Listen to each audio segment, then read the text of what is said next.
السلام علیکم ورحمۃ اللہ وبرکاتہ۔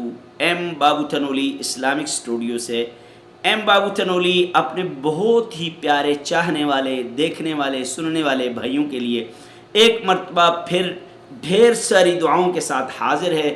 اے رب کائنات، میرے دیکھنے سننے چاہنے والے بلکہ تمام مسلمانوں پر رزق حلال بارش کی طرح برسا۔ بولیں آمین، بولیں آمین۔ ایم بابو تنولی اسلامک اسٹوڈیو سے آپ کے لیے انتہائی ضروری اور اہم مسائل لے کر ایم بابو تنولی حاضر ہوتا ہے، ایسے مسائل کے جو آپ کی زندگی میں آپ کے سامنے آتے ہیں اور آپ کو ان کا علم نہیں ہوتا۔ اسی طرح ایک مسئلہ ہے کہ آپ کے گھر میں قرآن پاک پرانا ہو گیا ہے، آپ کے گھر میں یاسین ہے وہ پرانی ہو گئی ہے، آپ کے گھر میں ضعیف ہو گئی ہے، قاعدہ ہے وہ پرانا ہو گیا، ضعیف ہو گیا ہے۔ اب ان کو کیسے، ان شہید اوراق کو، پاک شہید اوراق کو ہم نے کس طریقے سے محفوظ کرنا ہے؟ کون سا ایسا باعزت، با ادب، با احترام طریقہ ہے کہ جس سے ہم ان شہید اوراق کو محفوظ کر سکیں؟ تو علماء کرام نے لکھے ہیں کچھ طریقے جن کو میں آپ کے ساتھ شیئر کرتا ہوں، اور آپ کا حق بنتا ہے کہ آپ دوسروں کے ساتھ شیئر کریں، اور آپ کا حق بنتا ہے کہ آپ اینڈ تک ان ویڈیوز کو دیکھا کریں، اور میرے چینل ایم بابو تنولی اسلامک اسٹوڈیو کو سبسکرائب ضرور کیا کریں۔ چلیں آپ کو بتاتا ہوں، پہلا طریقہ یہ ہے کہ آپ نے شہید اوراق کیا کرنا ہے؟ پاک کپڑے میں لپیٹنے ہیں، پاک کپڑے میں باندھنے ہیں۔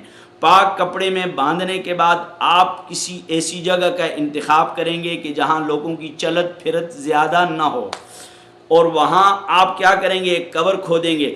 اگر مٹی جو ہے نا پکی ہے، وہ بیچ میں گرتی نہیں ہے، تو آپ نیچے لحد کھودیں گے، لحد کھود کے وہاں قرآن پاک، شہید قرآن پاک یا جیسے بھی ضعیف اوراق ہیں ان کو دفن کر دیں گے، اور وہاں اوپر ایک علامت سی بنا دیں گے کہ جس کے اوپر چلنا پھرنا لوگوں کا کم ہو۔ اور اگر مٹی کچی ہے تو دوسری قبر، آپ جس طرح عام قبر بنائی جاتی ہے، اس میں آپ ان ضعیف اور شہید اوراق کو دفن کر سکتے ہیں، لیکن ایسی جگہ کا انتخاب کریں کہ جہاں لوگوں کا چلنا پھرنا کم ہو۔ ایک طریقہ، دوسرا بھی سنیے۔ دوسرا طریقہ یہ ہے کہ آپ کوئی وزنی چیز، پتھر، لوہا، کوئی بھی وزنی چیز، آپ ان قرآن پاک، ان ضعیف یا شہید اوراق جو ہیں، ان کو کسی بوری میں، کسی تھیلے میں، کسی کپڑے میں بند کر کے ان کے ساتھ کوئی وزنی چیز باندھیں گے۔ وزنی چیز باندھنے کے ساتھ سب سے پہلے آپ اس کو سمندر میں ڈالیں گے کہ سمندر گہرا ہوتا ہے، اور سمندر کے اندر گہرائی زیادہ ہوتی ہے۔ جتنی گہرائی والے آپ پانی میں ڈالیں گے تو اتنا اس کا ادب ہوگا، اتنا احترام ہوگا۔ اس کے بعد آپ کسی دریا میں ڈال سکتے ہیں۔ اس کے بعد آپ کسی ایسے کنویں کا انتخاب کریں کہ جس کنویں میں لوگوں کا اترنا نہ ہونے کے برابر ہو، ایک اندھیرا کنواں ہو، گہرا کنواں ہو، اس میں ان شہید قرآن پاک کو، شہید اوراق کو وزنی چیز باندھ کے ان کو وہاں دفن کر دیں گے، اس میں پھینک دیں گے۔ ٹھیک ہو گیا۔ تیسرا طریقہ، اگر آپ کے پاس کوئی ایسا کیمیکل ہے، جدید دور ہے نا، جدید دور کے مطابق بھی آپ کو مسئلہ بتا دوں، اگر آپ کے پاس کیمیکل ہے، کیمیکل سے یہ لکھے ہوئے الفاظ مٹائے جا سکتے ہیں۔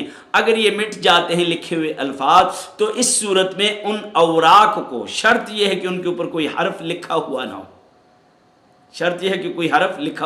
ان اوراق کو پاک اور صاف جگہ میں آپ جلا سکتے ہیں، لیکن یہ طریقہ بہت کم استعمال ہوتا ہے۔